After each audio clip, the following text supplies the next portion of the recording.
Hearty welcome Sam's learning point. Sam's learning point ह्या YouTube चॅनलवर तुमचं सर्वांचं सहर्ष स्वागत आहे. आज आपण स्टडी करत आहोत, समजून घेत आहोत 1.1 वॉक अ लिटल स्लोअर याच्यावरील इंग्लिश वर्कशॉप. खूप सोप्या भाषेमध्ये इथे आपण समजून घेऊया. क्वेश्चन नंबर 1 आहे, रीड द पोएम अलाउड.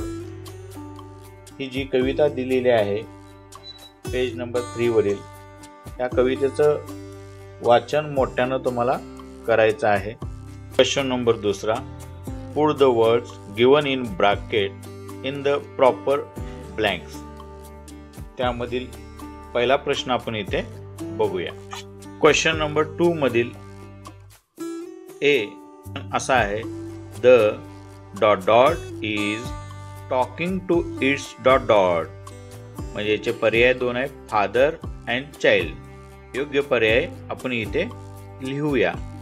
तर याचं योग्य पर्याय इथे आपण बघूया, the child is talking to its father. The child is talking to its father. Question number 2 मधील B, the dot dot is a leading at the dot dot is following father and child.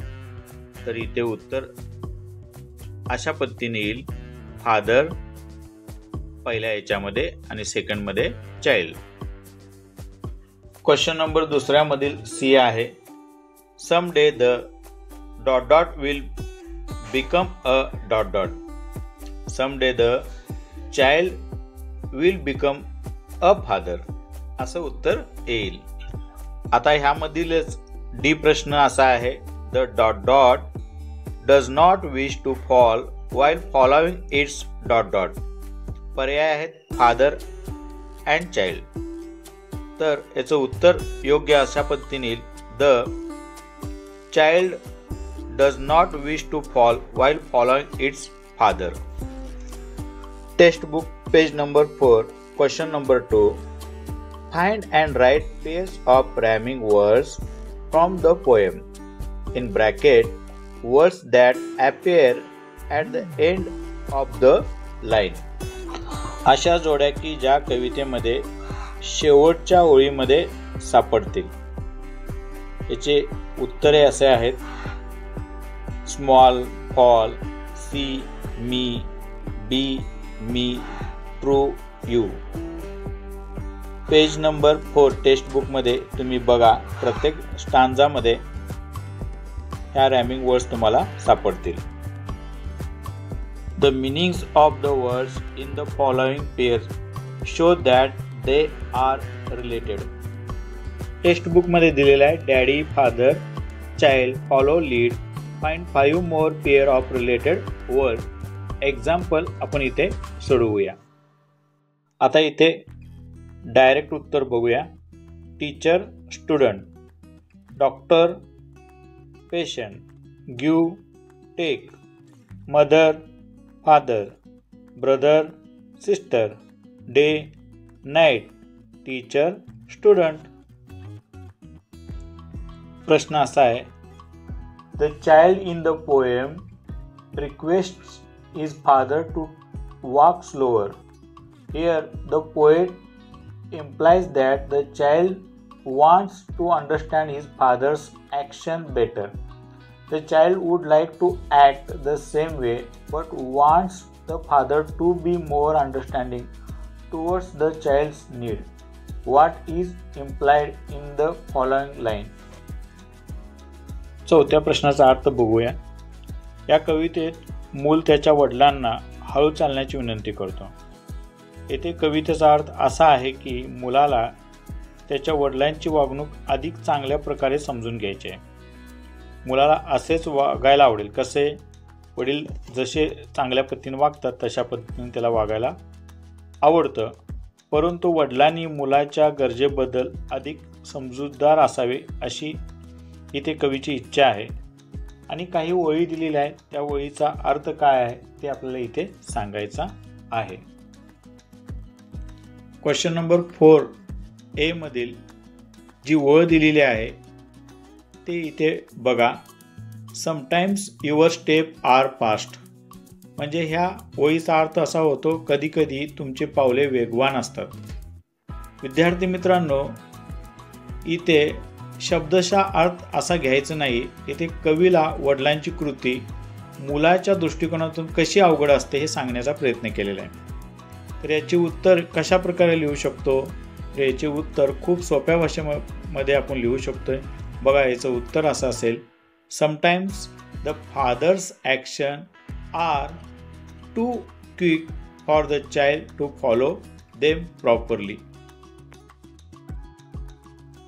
Question number 4 मधील B, sometime your step hard to see. पुन्हा शब्दशः अर्थ न घेता इथे त्या मुलाला आपल्या वडिलाची कृती अनुकरण कधीकधी खूप अवघड वाटतं चांगल्या गोष्टीचं. तर याचं उत्तर आपण इथे लिहूया. याचं उत्तर अशा पद्धतीने आपण लिहू शकतो, sometimes the action of the father are so difficult that the child can not understand observe.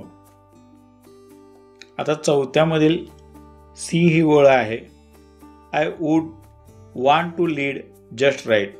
मला योग्य नेतृत्व करायचं आहे असं इथे मुलगा म्हणतो. योग्य आणि परफेक्ट आन्सर असा असेल, the child who is grown up now wants to guide his child directly in the journey of his life. आता तो लहान मुलगा मोठा झालेला आहे आणि त्याच्या मुलाला त्याला मार्गदर्शन करायचं आहे प्रवासाच्या संदर्भात, जीवनाच्या प्रवासाच्या संदर्भात. आता क्वेश्चन नंबर 4 मधील डी हा शेवटची ओळ बघूया. And know that I was true. याचं उत्तर आपण अशा पद्धतीने लिहू शकतो, the grown up child is confident about his opinion, judgments and action in his life. He was correct and he act like his father. Question number 5 बघूया. Using your own ideas frame 3 sentences that show continuous action. Example, you are leading me. चालू क्रिया दाखवणारे 3 उदाहरणे तुमच्या कल्पनाने इथे लिहायचं आहे, तुमच्या मनाने उत्तर लिहायचं आहे. एक इथे कृती किंवा एक इथे उदाहरण सोडवून दिलेलं आहे, यू आर लीडिंग मी. अशाच पद्धतीनं 3 वाक्य तुम्हाला चालू क्रियाच्या बनवायच्या आहेत. आपण हे इथे बनवून घेऊ. विद्यार्थी मित्रांनो, खूप सोपे वाक्य इथे आपण लिहूया. नाव I am studying English subject. I am playing chess with Ishan. They are going to school.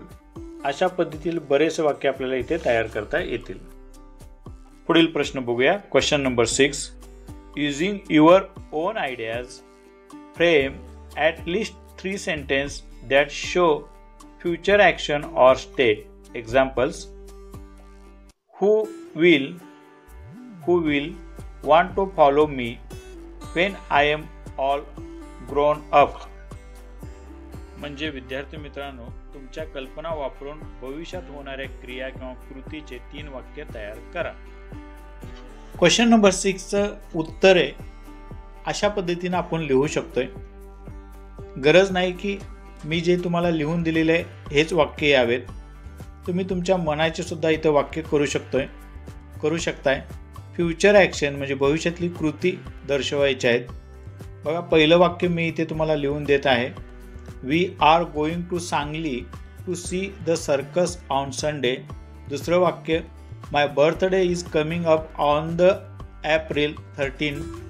तिसरं वाक्य, we are all going to see Ramoji Film City during the holidays. Question number 7 असा आहे, discuss the following and write the summary of your decision in the form of bullet points. पुढील दिलेल्या मुद्द्यावर चर्चा करा आणि त्या चर्चाचा सारांश ठळक स्वरूपात, बुलेट पॉइंट म्हणजे ठळक स्वरूपात मांडा. क्वेश्चन नंबर ए मधील प्रश्न असा आहे बघा, how are certain ideas, customs, knowledge passed on from one generation to the next. एका पिढीमधून दुसऱ्या पिढीपर्यंत ज्ञान असतील, आयडिया असतील, काही इतर ॲक्टिव्हिटीज असतील, काही संस्कृती असेल, ती कशी पास केली जाते. Student allow students to write on their own in activities 7. Here their confidence and expressions are more important than grammatical accuracy.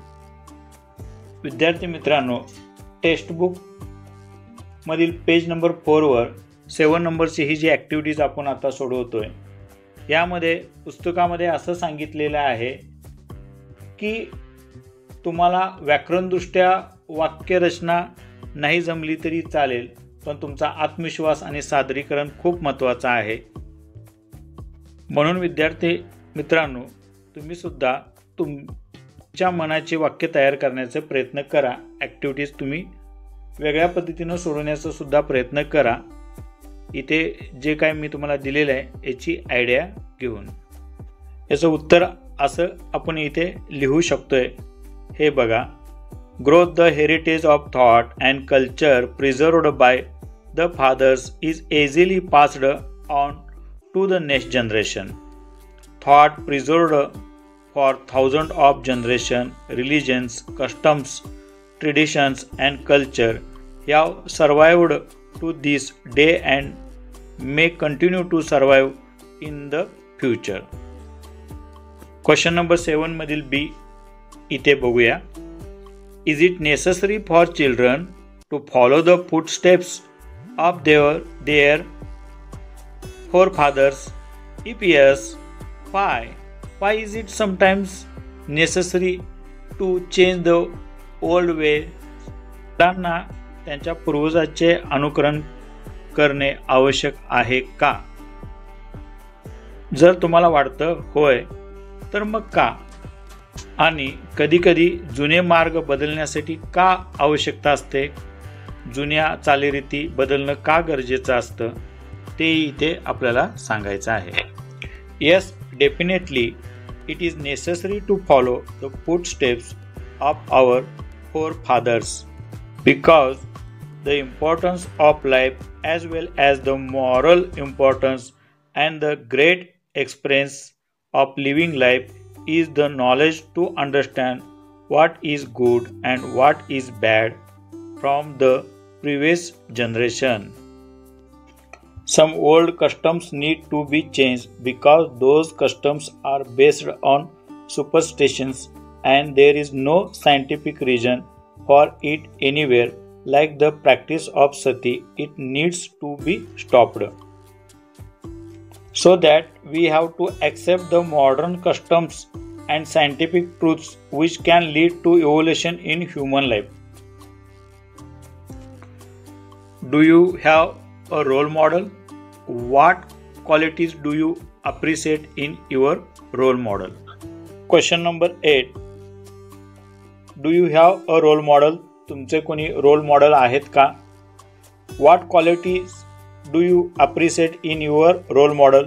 तुमच्या रोल मॉडेलच्या संदर्भात काय क्वालिटीज आहेत जे तुम्हाला खूप प्रेरणादायक ठरतात आणि त्या क्वालिटीज तुमच्यात यावं असे तुम्हाला वाटतं? याचं उत्तर आपण इथे बघूया. My role model is missile man of India and former president of India doctor APJ Abdul Kalam. I appreciate his intelligence, dedications, duty, hard work, simplicity and love for country. Question number 9.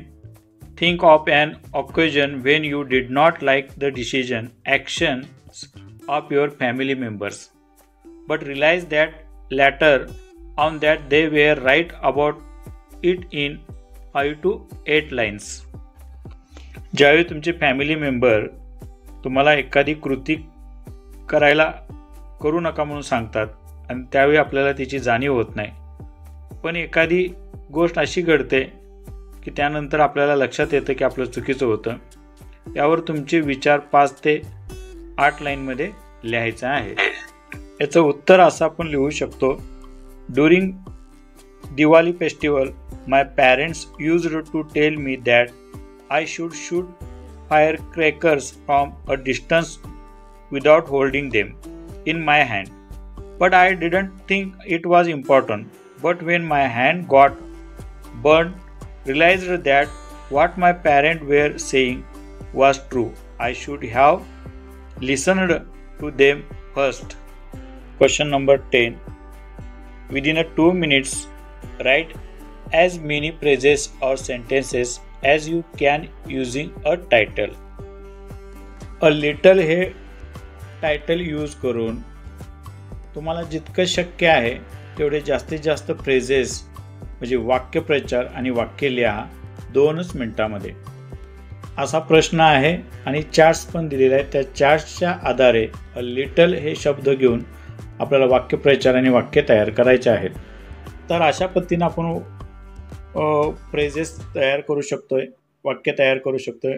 A little improved, a little made smart, I like a little sugar in my T, I found little mistake in my paper, a little bigger, a one little thought, a little idea, a little concept, a little madness. अशा पद्धतीने विद्यार्थी मित्रांनो, येथे आपण 1.1 walk a little slower यावरील workshop समजून घेतलेला आहे. खूप सोप्या भाषेमध्ये मी तुम्हाला समजून दिलेलं आहे. आता आपण पुढील व्हिडिओमध्ये भेटणार आहोत. तोपर्यंत लाईक करा, सबस्क्राईब करा. थँक्यू. धन्यवाद.